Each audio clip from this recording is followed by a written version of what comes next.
Hi guys, I'm Max, and this is Max's Motor Minute.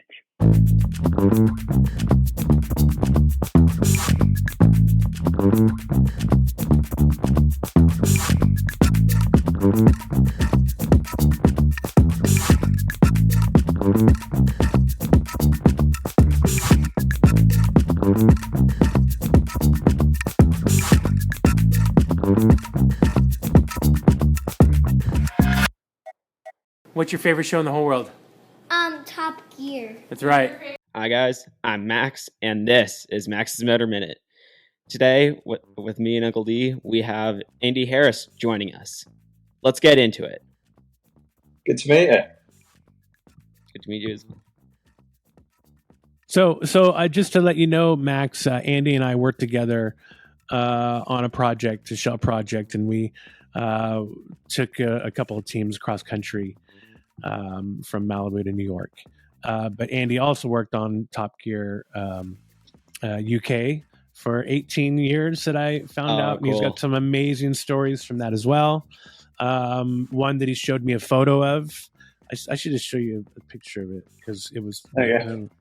Yeah, let's see the photo. So check that out. Do you see that? You see what that is? I remember watching that episode, the Veyron SS versus the Jet. Me and my dad have watched that episode a couple times. Really? Yeah. It's amazing. One of the most iconic moments ever seen. I mean, to see a Veyron come and award you is cool. To see a fighter come and award you is cool. But to see them both come and award you is like, wow. This is, you don't see this every day. Yeah, that was what me and my dad watched a good amount of. We watched a good amount of the American Top Gear, but the British Top Gear is one that me and my dad really got into. Yeah, that's cool. Yeah, I really enjoyed that show. So that was Andy was telling me that was one of his favorite shoots, Top Gear shoots ever. Oh, that's cool. Yeah, I can understand why. Yeah.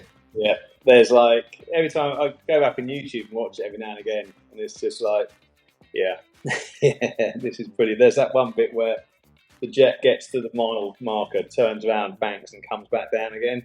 It's just fighter planes and cars, two cool things. Yeah, can't go wrong. Yeah, it's incredible. Well, what do you got for us, Max? You got? I heard you have a few questions you wanted to ask Andy. So, what do you got for us? All right, Andy, what was your favorite car-related project that you had the opportunity to work on? So that would be, without a doubt, Gran Turismo movie. It's like every day, the team are doing 180 miles an hour every day. We've got racetracks to ourselves. We've got all these cars. We've got the backing of Sony to put in whatever measures we need to make it safe. And it's like, even on so when we were filming in Germany at the Nürburgring, even on our day off, all the crew, we all go and hire track cars and just do laps of the Nürburgring. Of course. So it's just like, and it was all the car people all together, just, loving it with a lot of money's worth of race cars. Yeah, that sounds incredible. Yeah, even so, my safety car was a 700 horsepower Nissan GTR that was converted to rear-wheel drive. So it wasn't even four-wheel drive; it was just rear-wheel drive, which just made it the most unsafe safety car you've ever known. But it's kind of it's not a bad way to make a living playing with stuff like that. Yeah, 700 horsepower in a safety car. That is crazy. Yeah. To the rear wheels. Yeah, it's pretty cool.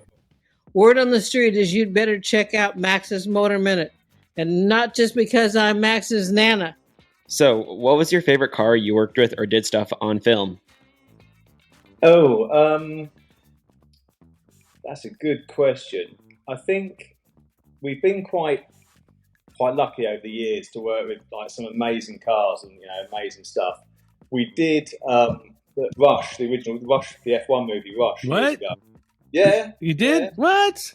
I was track safety coordinator on that. Man, so I need to read up on your credits more often now, Andy. Jeez, I feel bad. And that was cool because everyone got into Formula One.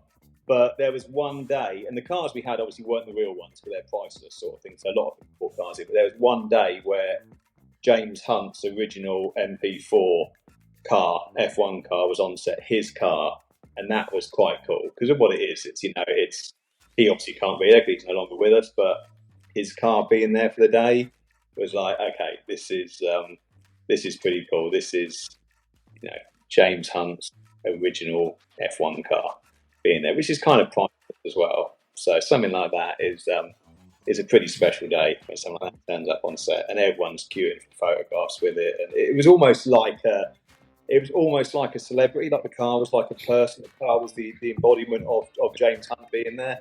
Yeah, I can see that. Yeah, something like that is pretty cool. Pretty cool. Yeah, it's incredible. So, what was your favorite part about working on car-related films? I think I'm lucky that I mean cars are my passion, and getting paid to work with cars and with cool stuff is it's like a dream come true. I get to work with some amazing cars, get to work on motorsport events. I get to work with drivers that have got access to these cars. Even things like doing Gymkhana Grid, for example, with when Ken Block would bring his cars along. These are these iconic cars you see on YouTube and stuff, and they're actually there in front of you.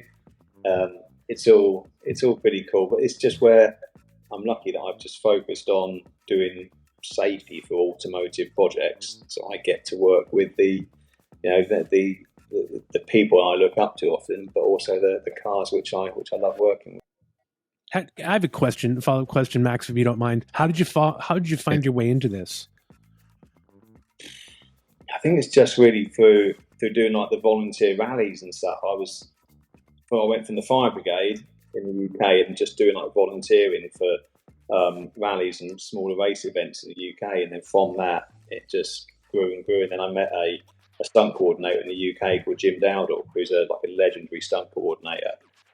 He was a stormtrooper years ago. Oh, nice. Yeah, can say that, a stormtrooper. But Jim just sort of like introduced me to a lot of people, and then that enabled me to grow the niche I've got, where I'm my Instagram name, the car film and safety guy, kind of sums up what I do. No one else does what I do, so I'm lucky that I can combine my job with my interest in cars, and because I know about them as well. I build race cars my time off. I drive cars. I love it. So it's quite unique. Max, why don't you ask him about his building race cars? It's pretty interesting.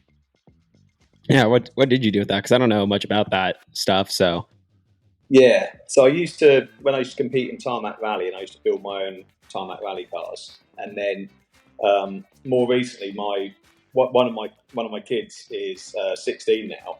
And there's a junior rallycross series we can enter in the UK. So he's entered the Junior Rallycross Championships in the UK. So we bought a car which was racing a couple of years before.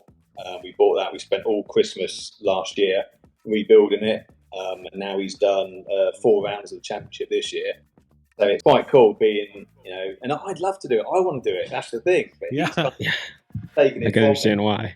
Yeah, but it's quite cool seeing your little boy, when you're strapping them in, and all the other teams that we're up against, they're all proper teams with mechanics and people, and whereas this is just me and him. It's just the two of us, and it's me that's strapping him in. We've got our own little routine. Give him the fist bump, he goes out onto the track and competes with however many other cars are on the grid at 16, it makes him the coolest kid in school as well, because he's like a racing driver. So yeah, I'm getting to build his car. We like Kevlar and carbon fibre. We taught ourselves through YouTube how to make Kevlar and carbon fibre panels and stuff for the car. So we're just it's quite nice doing it on a budget and learning how to build race car parts and stuff like that as well. Loving it. Are those? Sorry, Max, I'm going to jump in again. Do you print those as well, or?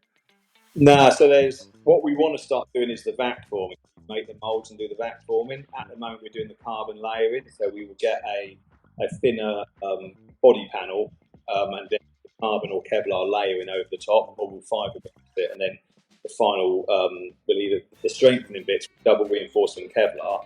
So like his rear lights, for example, they were just like plastic rear light covers, but we found you can get red carbon fibre. So we bought red carbon fibre sheets and made like red rear carbon fibre lights and stuff. So, and it's all just through YouTube, just watching videos on YouTube on how to do it all. lots and lots of hours in the garage, stinking the house out with various resins and flammable fluids and shit. But it's cool just making your own car, race car stuff. We're not nowhere near the quality of proper race car stuff, but it's Right. kind of, from a distance, it looks all right. Yeah. That's cool. Wow. Andy, were there any cars you were particularly nervous or excited about having to work with on Top Gear? Yeah, so when we were doing the show, normal, road going cars are fairly easy to work with, but then some cars need a bit of extra safety support in place. So when, for example, if an F1 car is going to do the track, there's a lot more things we have to have in place for how we would get someone out of a car like that. And then more recent time, hybrid vehicles with the battery systems on them has totally made us have to rethink how we deal with it. So if you've just got a normal car, there'll be a normal system in place. But whereas when you've got hybrid vehicles on the track, you've then got something about electric shocks and high voltage and lithium-ion battery systems and fine with that. So that's where we've had to kind of rethink how we do stuff and work with obviously different cars, because there's a different risk, totally different risk to them. Years ago, it was just supercars were a bigger risk because they're made of fiberglass and Kevlar.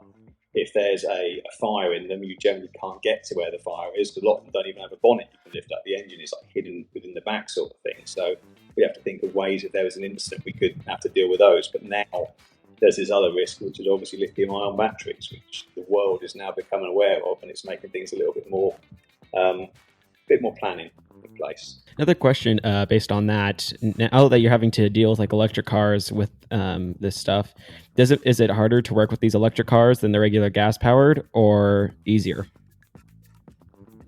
I think it's, from the safety side of it, it's harder because it's a new thing which the world isn't ready. You think 100 years ago, people were probably on horse and cart, and people are like, we've got this stuff called petrol, and when we compress it and put a lighter to it, it makes fire. We're going to put it inside an engine. People probably were going with horse and cart. They're probably going to do what? And you think the amount of cars which kind of 100 years ago, which caught fire and went wrong and stuff. So we learned from it. And now 100 years later, we're sort of like learning it again with like Tesla and all these cars which have now got different battery systems on, and like hydrogen cars as well. So I think there's going to be a lot of learning over the years ahead on the safety around these sorts of cars and transportation. It's going to, it's going to change things, definitely. Gotcha. Thank you. Yeah, that makes sense. It's interesting. All right. Thank you for coming on Max Motor Minute. I've got one last question for you. Were there any cars that were underwhelming or better than you expected on set? So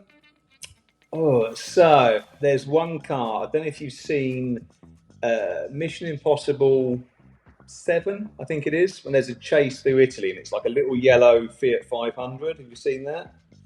I know I have. Yeah, I think I've seen clips of it. Yeah, it's so that they put a modified Tesla engine into it, made it rear-wheel drive, and the engine in the special effects, I can't remember what did special effects on, but they built, it looks like a really old little, Italian Fiat 500. That car is absolute phenomenal. The power it has got, and then Wade Eastwood is the stunt coordinator on the Mission Impossible film. So I remember the first day that she saw it, he jumped in it, and I saw it go up this straight. Was just unbelievable how, and it's totally silent as well. But the rear wheels, it looked like, from what I saw with him driving it, it looked like that car had unlimited power. Whatever you wanted to do with your right foot, it could do. Could it just ripped away like you've never seen? And it could wheel spin up to any speed. It was just the most, what was an underwhelming car to look at, a little yellow, Fiat. The special effects team have just made something unbelievable, and it looks great in the film. But it's almost like it was probably better behind the scenes seeing it, because in the film obviously it's edited and it's made to look nice. Seeing it for real, which is on an empty test track, absolutely phenomenal, awesome machine. It's incredible, an electric motor in a little car like that. That's wow. Pretty cool. On that as well, because we had all the fire risk with obviously lithium-ion batteries, we had hidden behind the rear number plate. If you pop the rear number plate off, there's a tube, and we could plug a fire system straight into that little plug. So if there was a problem with the battery, we can plug straight in and flood the battery with cold water. So this whole thing, when they worry about electric cars catching fire, we actually designed this system where we could, get to the fire straight away as part of the design process. And the special effects team, a guy called Tony, was like one of the SFX guys building it, and he was like, "How do we do this?" We're like, "If we plug that in," so he came up with this concept where pop the rear number plate off, plug a hose in, boom, you call in the electric system if there's an incident. So yeah, it's pretty cool. Wow, Johnny on the spot. Look at that. That's awesome, Max. You got anything else? That's the last of it. Thank you for answering all the questions. I appreciate it. No worries, thank you.